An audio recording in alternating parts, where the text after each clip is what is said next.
Welcome to Pindar Poetry. We hope you learned something new. You start by confirming your phone can send video.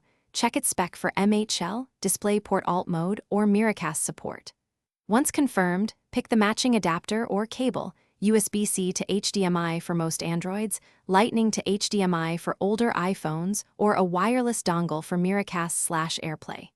Make sure the monitor is set to the correct input. Plug the adapter into the phone first, then the monitor, and power any active adapter.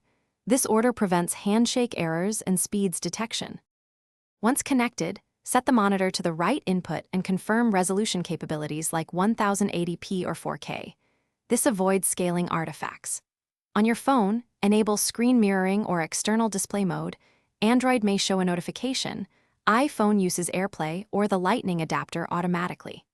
If you need advanced options, open display settings or developer options to select rotation, resolution, or second screen mode. Make sure cable quality matches the resolution you want, and you finish by confirming both video and audio.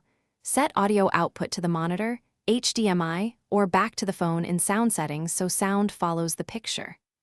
If you see no signal, restart the phone and monitor, then replug the cable. Many handshakes succeed after a reboot. If problems persist, swap cables or inputs, power any active adapter, and check compatibility or firmware updates. One key troubleshooting tip: test with a different device to isolate whether the phone, cable, or monitor is at fault. Thanks for watching. Consider subscribing if we helped you.